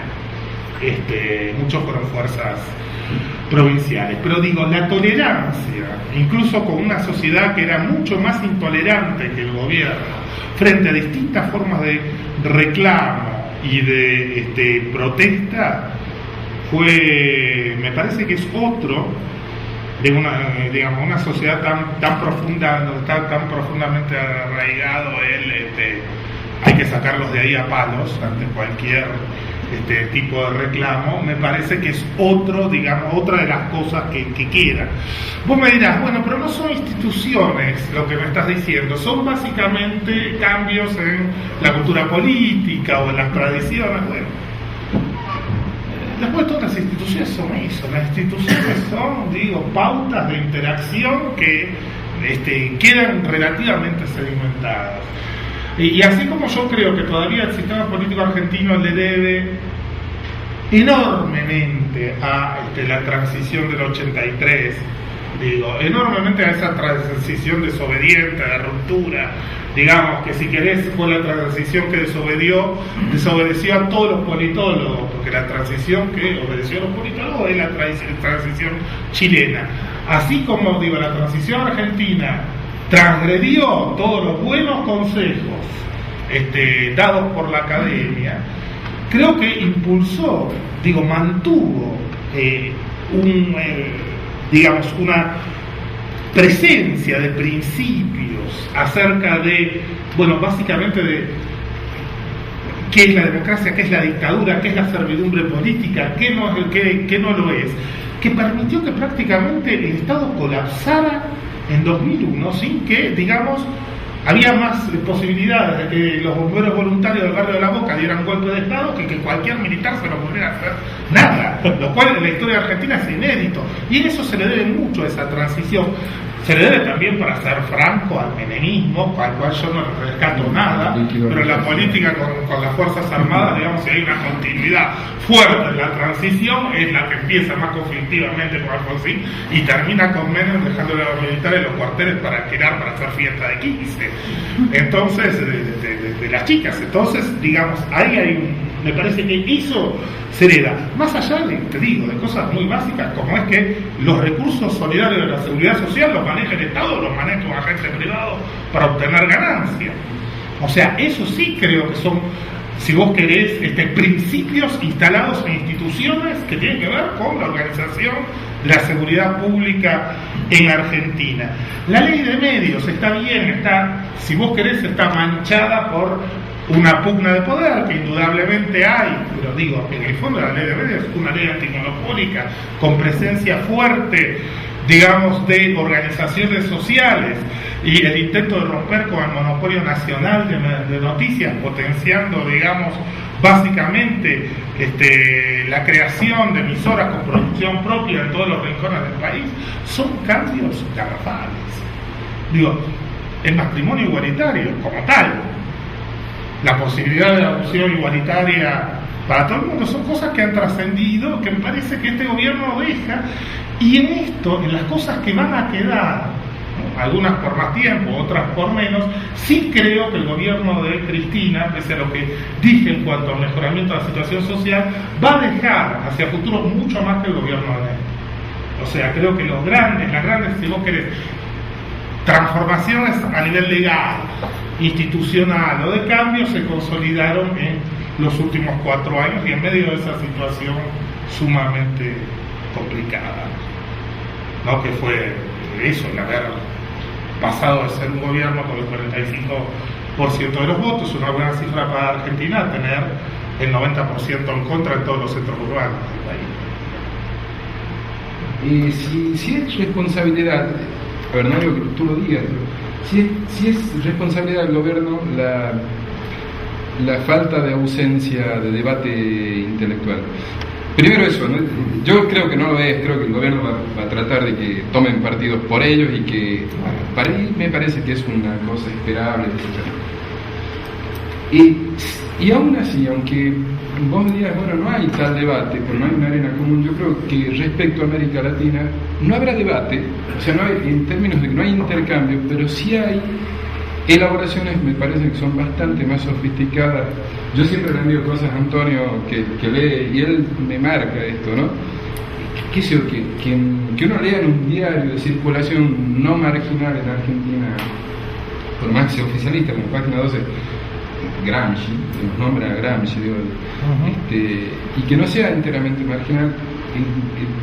Yo insisto, viviendo en México, Gramsci se cree que es una marca de camisa. Está bien, pero hay que ver si eso es un rasgo actual de la Argentina No, o está si bien. eso es una herencia de 30, 40 años que tiene que ver No, con... está bien, pero digo, tampoco, y me parece cuando hablas de erosión, es suponer que hubo o que había un debate que hoy no está siendo tal. Y yo tampoco lo veo en el pasado de Argentina, digo, sí en el pasado, pero post-alfonsinismo no lo veo muy claro. Que tenga un carácter público, digo, sí, académico hubo, ¿no? Digo, me queda esa duda. Y también respecto al pasado de esto de reivindicar montoneros, etc. Yo no sé si el gobierno o si la política no hace un uso político de ese pasado, lo cual no me parece mal a mí. Yo prefiero que haya un tipo que venga y me diga, vótenme a mí porque derogué la ley que generó impunidad, etcétera, etcétera. Me parece que eso debe ser un capital político, no me parece mal. A mí me parece que quizá el enorme mérito de las madres tiene que ver con haber ayudado a generar un cierto sentido común en donde los milicos, para una buena parte de los argentinos, eran un reverendo hijo de puta, ¿no? Me parece que es un gran aporte de las madres, no solo la cuestión testimonial, sino en términos incluso de régimen político. Entonces, bueno, un poco me queda la duda de eso, ¿no? De si había tal debate, si ahora creo que comparto en que no hay intercambio, pero que sí hay voces. Quizás no sea lo ideal la codificación en términos de opositores y partidarios así inmediata, quizás eso no ayude mucho, pero creo que sí hay voces y sí hay esfuerzos de elaboración. Eso por un lado, más que preguntas. Y la otra cosa es, por lo general, y esto lo hablamos algunas otras veces, hay una especie de obsesión con el peronismo y estudiar el peronismo, quién lo compone, qué sé yo. Mi pregunta sería, ¿hay alguna posible tipología, aunque sea vaga, como un rótulo como gorilas, de lo que es el anti-kirchnerismo, digamos?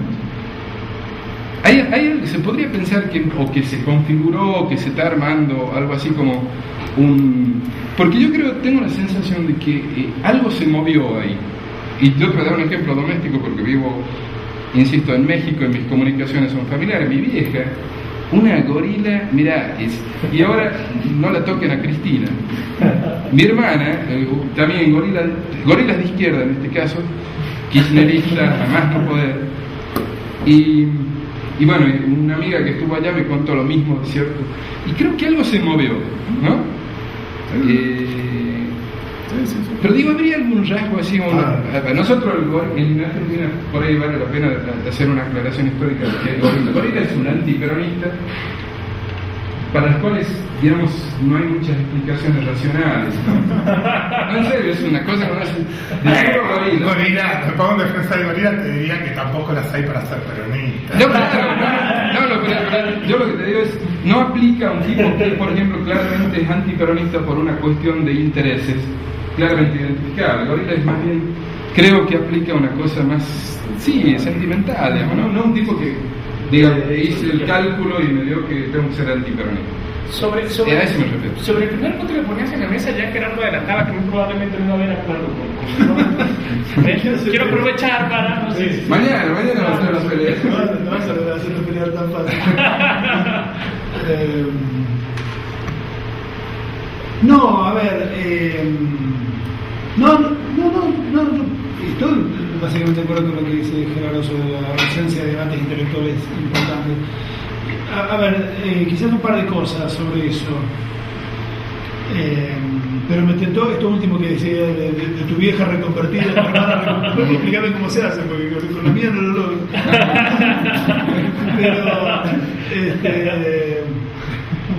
No, y eso vinculado a algo que decía Gerardo hace un rato, sobre la cuestión de la transversalidad, ¿no? El amague de la transversalidad de su crisis posterior y su repliegue, que muchos pudieron en su momento pensar como la pérdida de una hermosa posibilidad, ¿no? qué lástima de ser tan lindo, ¿no? Hacernos amigos de gente de centro izquierda, de gente progresista, yo qué sé qué. Y Kirchner, algunos dirán, belicoso como era, otros podrán conceder, bueno, no tenía más remedio, pero lo cierto es que por buenas o malas razones terminó decidiendo conducir el peronismo en lugar de... Y eso habría sido, en la opinión de más de 4 amigos, una macana grande porque se perdió la posibilidad de, con otro esquema de alianzas políticas, hacer el conjunto de reformas progresistas que esa transversalidad le habría permitido. Minga, porque las únicas transformaciones progresistas en los últimos años, las que quieren mis 4 amigos progresistas, las hizo el kirchnerismo, cuya agenda, en efecto, Gerardo con razón, fue la agenda derecho humanista, centro izquierdista, feminista, pro minorías sexuales, etcétera, de mis amigos centro izquierdistas. Insisto, yo creo que el kirchnerismo fue mejor liberalismo que el alfonsinismo, y fue mejor centroizquierdismo que el chato-alvarismo, porque le tuvo menos miedo al poder. Y entonces fue un progresismo más serio, y sobre la base, que esto me parece que tiene que ver con por qué tu hermana, una gorila de izquierda, de repente se hace cristinista, porque me parece que ven que los tipos que hicieron la reforma eran estos al final. Y en efecto es un fenómeno amplio ese. Yo creo que la transversalidad, abandonada como programa explícitamente declarado, se termina confirmando en los hechos por vías mucho más espontáneas. En efecto, está lleno de... A ver, el PC se hizo kirchnerista, Sabatella se hizo kirchnerista, y hay un montón de... Carlito Raimundi saltó el radicalismo y se hizo kirchnerista. Es decir, de hecho, cuando la transversalidad dejó de proclamarse, se construyó efectivamente sobre la base del conjunto de realizaciones de un gobierno que se hizo dueño del peronismo para conducirlo y para darle el flor de reto que le dio el Huracán, porque eso también es muy interesante. Cuando Cristina termina de armar todo su aparato de fuerte conducción, fuertemente personal, de un partido de fuertes bases sindicales, hace el acto de Huracán, lo convoca bajo la consigna pueblo versus corporaciones. Eso, que es una consigna típicamente alfonsinista y que todos esperábamos de Alfonsín, como consigna de un acto a donde los principales invitados son los gremialistas, es muy osado. Muy osado de parte de ellos. Yo creo que en este momento, por eso no es exagerado suponer, como supone Gerardo, que en efecto Cristina puede dar algunos movimientos que puedan ponerle en tensión. No sé si en la civilización de las obras sociales, que sería una alternativa, pero por ejemplo, ¿por qué motivo no se ha extendido en los últimos años la red ferroviaria argentina? Como sin duda debe extenderse, entre otras cosas, porque si no, no es viable el plan agropecuario que lanzó la presidenta, que implica poner un montón de toneladas, que la vamos a llevar al Fiat 600. Hay que volver a construir una red ferroviaria en la Argentina, y está claro que el principal obstáculo para eso hoy es la construcción de la CGT, que son los camioneros. Ahora, allí va a haber una disputa de poder, y yo creo que Cristina, parada arriba del 54, la puede dar hoy más fácil que la podía dar hace un tiempo, ¿no? Por eso va a Huracán, lo llama todo y les levanta el dedito para decirle, miren, no me hablen de laburante, que yo laburo de los 17 años, ¿no? Eso por un lado. Y sobre el debate intelectual, que me resulta muy interesante eso, creo que ese piso común al que se refiere Gerardo, que claramente me parece, ahí me parece que estoy de acuerdo con Gerardo y no con vos, yo creo que durante los 80 había algo así como un piso común, un conjunto de entendimientos, ¿no?, que claramente se expresan, por ejemplo, en ese libro que yo conservo con mucho cariño, que es el libro sobre los debates de Puerto General San Martín, ¿no? Gerardo y yo éramos muy jóvenes entonces, pero ya éramos estudiantes universitarios, y allí en Puerto General San Martín se reunió todo el grupo de alfonsinistas socialistas, digamos, el Club de Cultura Socialista, estaban todos, no faltó ninguno, y toda la revista Unidos, que era el peronismo renovador. Y en efecto, ahí había un conjunto de tipos, ¿no?, que estaban dialogando sobre un piso de entendimientos comunes, ¿no? Entendimientos, algunos de los cuales habían surgido aquí durante los años del exilio, ¿no? Controversia. En la reflexión común sobre la dictadura, en la revista Controversia, etc. Es posible que ese piso de acuerdos sobre los cuales algunas algunas conversaciones eran posibles, Unidos claramente, ¿no? Nuestro amigo Horacio González define hoy retrospectivamente la revista Unidos, de la que él participaba, como dice, fue la mejor revista alfonsinista. Lo hice un poco como chiste, porque era una revista de la renovación peronista, pero es cierto que fue una revista que en el interior del peronismo dio un debate portando los valores de la civilización política alfonsinista, ¿no? Contra un peronismo más corporativo. Ahí estaba Horacio, ahí estaba Mario Weinfeld, todo más o menos en esa postura. Casi tenía Mario más que Horacio. Me acuerdo que cuando se puso muy antisindicalista en Discurso de Unidos, Horacio tiene un artículo brillante que recuerdo hasta hoy, que se llama No lo dejen solo al secretario general, que era una defensa de Ubaldini contra el discurso de la renovación más temerosa de cualquier contaminación de lo político por lo social, ¿no? Que era un punto fuerte del discurso alfonsinista. Bueno, lo que me parece es que la radicalidad de algunas de las transformaciones que operó el kirchnerismo, o lo que quiera, si no quiere decirlo tan kirchneristamente, lo que sea que haya hecho el kirchnerismo, hizo que ese piso común, en efecto, durante estos años se desvaneciera. El kirchnerismo fue muy radical en sus políticas, el antikirchnerismo fue muy radical en sus críticas, ¿no? Y eso hace que en efecto uno tenga esa sensación, pero estos no le reconocen nada a aquellos otros, no están dispuestos ni siquiera a hablar el mismo lenguaje, y aquellos otros no le reconocen nada a esto, no están dispuestos siquiera a considerar alguna de las cosas. A mí me parece que no solo el 54%, sino el 54% más el... ¿Cuánto de bien? 16, 17. Sí, 17. Eso puede ser el punto de partida de una situación diferente. Una de las cosas interesantes, y yo creo que una de las razones por las cuales Wiener le fue muy bien en la segunda vuelta en relación a las expectativas que teníamos un tiempo antes, es que fue el único tipo que salió de la primera vuelta, no diciendo, sucio peronista, hicieron fraude, porque se llegó a escuchar eso, hicieron fraude, o sea, el tipo son impresentables. El tipo felicitó a la presidenta y dijo, bueno, muy bien, construyamos juntos.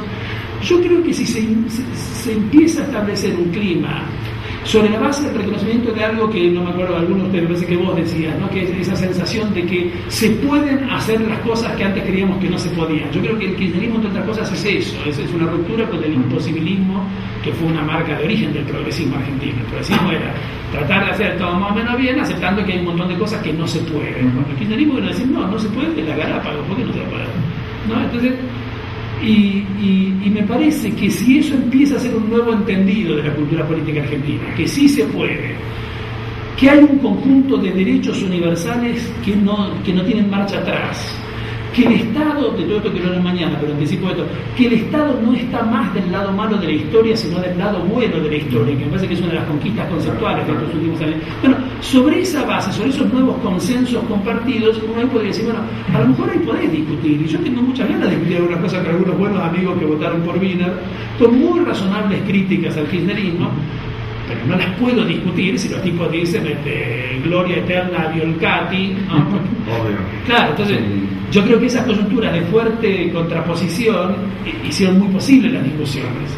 Si los amigos socialistas dejan de rendirle loas a Violcati y podemos reconstruir un campo, digamos, de discusiones avanzadas, progresistas, democráticas, en términos de derechos, me parece que ahí puede haber algo, ¿no? De ese piso común para un debate intelectual.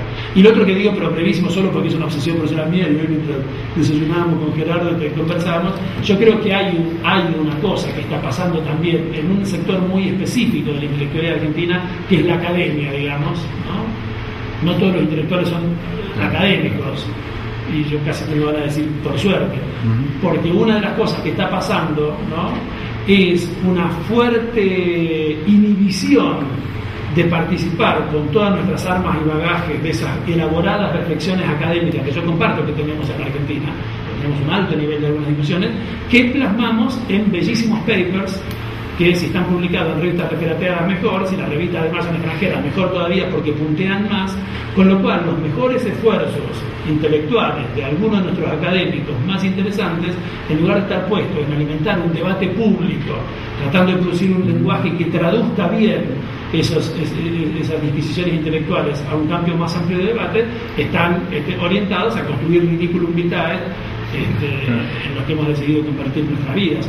Hubo un momento en que los académicos argentinos pensaron de un modo más interesante sus vidas, y yo creo que eso forma parte de esta discusión sobre las condiciones para reconstruir un campo de discusión intelectual y no solo académica, ¿no? Listo, Gerardo, sí, poder. No, una sola cosa. Yo marcaba, no porque me gustaran los números, pero marcaba esto que es una disminución del voto no peronista, como muy importante, porque creo que pasó eso. O sea, el peronismo tiene esa capacidad impresionante de los años 60 haber convertido al peronismo, dice primero 70, a los hijos de aquellos que habían echado el peronismo al gobierno. Y de la misma forma, me parece que, a ver, si bien uno la puede recuperar por el tipo de críticas que hay, el kirchnerismo supuso la erosión de eso que Carlos Altamirano señalaba, la existencia de una izquierda tradicional y de una izquierda nacional popular. Y en el momento de su emergencia lo echó por la borda, digo, por lo menos en el terreno intelectual y demás. Digo, vos decís el problema, mi familia, vos no tuve más, sos una familia lo mismo, mi familia es una familia exiliada, republicana, española, antiperonista, obviamente en Argentina, como el 95% del exilio español, kirchnerista. Ahora digo que apoya o sea, este es un cambio que también se ha dado y que es muy importante. Y segundo, no sé si por ahí se entendió mal lo que yo quería decir. A mí me parece perfecta la política de derechos humanos en términos de cómo se ha llevado a cabo. Lo único que está marcando es que yo creo que hay una parte de la retórica de esa política que obtura una discusión más seria sobre los 70 de la misma forma que la obturaba la figura de la víctima. O sea, creo que tanto la figura de la víctima como la figura del militante heroico obturan un debate más serio sobre los 70. Y vuelvo a decir, un debate donde lo principal o el principal problema no eran las armas. O sea, las armas en todo caso eran una consecuencia de otras muchas cosas. Pero me parece que, bueno, ese es un debate que en Argentina, por H o por B, sobre todo una generación de militantes y de intelectuales, ha tenido que dar de forma casi privada. Ha sido un debate privado. Argentina no ha podido tener nunca un debate público serio sobre sus 70. Y me parece que, en buena medida, estas retóricas también son las que explican eso. Si les parece, ahora sí paremos 5 minutitos y regresamos con la